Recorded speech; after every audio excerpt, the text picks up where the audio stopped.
Un livre a retenu votre attention, celui de Blandine de Caunes, éditrice et attachée de presse, qui a repris la plume après avoir enterré à moins de 3 mois d'intervalle sa mère de 96 ans, Benoît de Groult, et sa fille de 36 ans, Violette Maza, fauchée dans un accident de voiture. La mère morte est à la fois un tombeau, une extraordinaire leçon de vie, et aussi une histoire d'amour entre 3 femmes de 3 générations différentes. Vous avez tout dit. Bon, d'accord. Ouais, tu dis oui. Non. Alors, Non, je sais que vous avez beaucoup aimé ce livre. Oui, j'ai beaucoup aimé ce livre.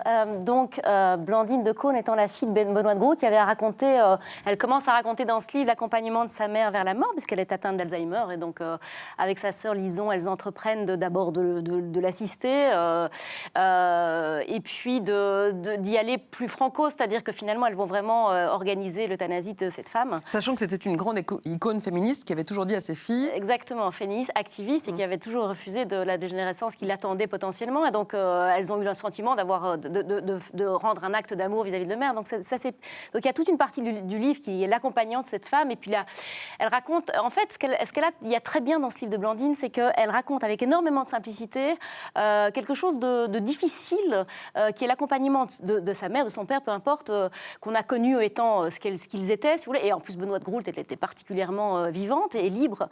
Et puis, elle raconte la sénilité grandissante de cette femme qui devient presque obscène, vraiment. Elle le raconte avec une vraie simplicité et du coup, bizarrement, une forme de légèreté. Oui, c'est presque tragicomique. Oui, et du coup, c'est pas du tout dans le pathos, ça passe très bien. Alors, ce qui devient beaucoup plus compliqué, c'est la deuxième partie du livre où en fait, sa mère meurt en juin 2016 et elle perd sa fille Violette dans un accident de voiture. Elle a 36 ans, c'est sa fille unique. En avril, 2 mois avant. Et là, c'est tout, évidemment, c'est toute l'inversion de l'ordre des choses, en fait. Globalement, elle est en train de faire... Elle a presque terminé le deuil de son vivant de sa mère et elle bascule dans un deuil qui est épouvantable, qui est de perdre son enfant à 36 ans, qui elle-même a une petite fille de 13 ans, à l'époque 11 ans ou 12 ans. Et tout à coup, c'est la thématique de la hiérarchisation des douleurs. C'est très intelligent, c'est très fin. C'est pas plombant. C'est pas du tout Le livre, a priori, les sujets sont tellement lourds. Non, pas du tout.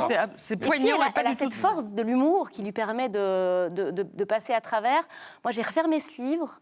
J'avais pas envie d'avoir de réflexion vertueuse derrière, mais j'ai refermé ce livre et j'ai juste, vraiment, sincèrement, eu envie de prendre ma mère et ma fille dans mes bras. Voilà, c'est tout, ça fait plutôt du bien. C'est un très très beau livre.